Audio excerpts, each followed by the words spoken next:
আসসালামু আলাইকুম। সবাইকে স্বাগত সিলভিয়ার রেসিপিতে।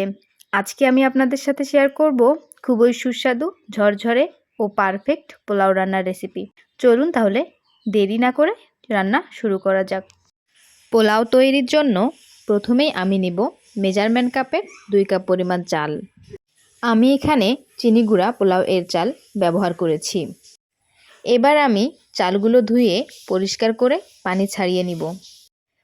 এখন অন্য একটি পাত্রে নিচ্ছি 1/3 কাপ পরিমাণ রান্নার রেগুলার তেল। এতে দিচ্ছি পেঁয়াজ কুচি 1 কাপ পরিমাণ। এখন আমি এই পেঁয়াজগুলোকে ভেজে ব্রেস্তা করে নিব। আর ব্রেস্তা করার সময় পেঁয়াজগুলো অনবরত নাড়তে হবে, তাহলে সবগুলো পেঁয়াজ ভালো করে ফ্রাই হবে। পেঁয়াজের কালার যখন হালকা ব্রাউন হয়ে আসবে এ পর্যায়ে পেঁয়াজগুলো তুলে নিতে হবে, তা না হলে পেঁয়াজগুলো পুড়ে যেতে শুরু করবে। ব্রেস্তা হয়ে গিয়েছে, এবার এগুলোকে তুলে সাইডে রেখে দিব। এবার ওই একই প্যানে 1 টেবিল চামচ পরিমাণ তেল অ্যাড করব। এতে দিব আগে থেকেই ধুয়ে পানি ছাড়িয়ে নেওয়া চালগুলো। আমি এই চালের সাথেই দিয়ে দিব আদা রসুন বাটা 1 চা চামচ পরিমাণ এবং আস্ত কাঁচামরিচ 5 থেকে 6টি। সাথে দিলাম লবণ স্বাদমতো।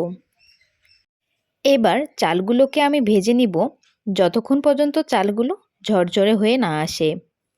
আমি পোলাও রান্নার সময় পোলাওয়ের মধ্যে কোনো পেঁয়াজ কুচি ব্যবহার করব না, তা না হলে পোলাওয়ের সাদা কালারটা নষ্ট হয়ে যেতে পারে। চালটা কিছুক্ষণ ভেজে নেওয়ার পরে এটা আস্তে আস্তে ঝরঝরে হয়ে যাবে। এ পর্যায়ে অ্যাড করব পানি 4 কাপ পরিমাণ। আমি এখানে গরম পানি ব্যবহার করেছি। ঢাকনা দিয়ে রেখে দেব 10 মিনিটের জন্য। আর এর মাঝে কোনোভাবেই ঢাকনাটা খোলা যাবে না। 10 মিনিট পর ঢাকনাটা খুলে নিচ্ছি এবং দেখতেই পাচ্ছেন পানিটা টেনে গিয়ে চালের সাথে গায়ে গায়ে মিশে গেছে। এখন আমি চুলা অফ করে রেখে আগে থেকেই পেঁয়াজ ব্রেস্তা করে রেখেছিলাম সেগুলো দিয়ে দেব। পোলাও রান্নার শেষে এভাবে পেঁয়াজ ব্রেস্তাগুলো দিলে পোলাওয়ের ফ্লেভারটা আরও ভালো হয়। পরিবেশন করার সময় পেঁয়াজগুলো মিশিয়ে নিতে পারেন। এভাবেই তৈরি করে নিন পোলাওয়ের এই রেসিপিটি।